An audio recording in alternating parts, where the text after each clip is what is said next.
இன்றைக்கி நம்ம வீடியோ பார்த்துட்டு நம்ம ஃபாலோவர்ஸ் ஒருத்தவங்க கால் பண்ணியிருந்தாங்க. எங்கள் வாஷிங் மிஷின் ட்ரம்மு வந்து ரப்பரோட உரசி ஓடி ஸ்மோக் மாதிரி வருது, நீங்கள் வந்து ரெடி பண்ணி கொடுங்கன்னு சொல்லி கூப்பிட்ருந்தாங்க. நம்மளும் நேரில் போய் மிஷினை பார்ட்டாக கழட்ட ஆரம்பிச்சிட்டோம். கழட்டும் போது தெரிஞ்சது மிஷினோட ஸ்பைடர் வந்து ப்ராப்ளமாக இருந்தது. நம்ம இதே ட்ரம்மை ரெடி பண்ணிடலான்னு சொல்லிட்டு மிஷினில் இருந்த ஓல்டு ஸ்பைடரை ஹீட் பண்ணி ரிமூவ் பண்ண ஆரம்பிச்சிட்டோம். ரிமூவ் பண்ணதுக்கப்புறம் தான் தெரிஞ்சது அந்த ஸ்பைடர் வந்து ரொம்பவே டேமேஜாக இருந்தது. நம்ம அதே ட்ரம்மை வந்து க்ளீன் பண்ணிவிட்டு புது ஸ்பைடர் போட்டு புது ட்ரம்மை ரெடி பண்ணி அழுக்காக இருந்த எல்லா பார்ட்டையுமே கம்ப்ளீட்டாக க்ளீன் பண்ணி வைப்ரேஷன் ரீசன் வந்து சாக்கப்ஸர் ப்ராப்ளம் இருந்துச்சு. ஓல்டு சாக்கப்ஸர் எடுத்து நியூ சாக்கப்ஸர் போட்டு நியூ பேரிங்கும் சேஞ்ச் பண்ணியிருந்தோம். நிறைய இடத்துல துருவாகவும் இருந்தது.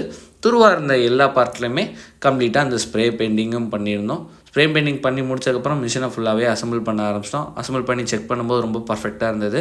உள்ள வெளில எல்லா இடத்துலையுமே கம்ப்ளீட்டாக அந்த ஃபோம் மாஸும் அடிச்சு விட்டு க்ளீன் பண்ணி அவுட்புட்டாக அவங்கள்ட்ட கொடுக்கும்போது அவங்க ரொம்ப ஹாப்பி ஆகிட்டாங்க. இதே மாதிரி ஒரு குவாலிட்டியான சர்வீஸ் உங்களுக்கு நீடராக இருந்துச்சு அப்படின்னா ஸ்க்ரீனில் தெரிகிற இந்த நம்பருக்கு காண்டாக்ட் பண்ணுங்கள். தேங்க்யூ.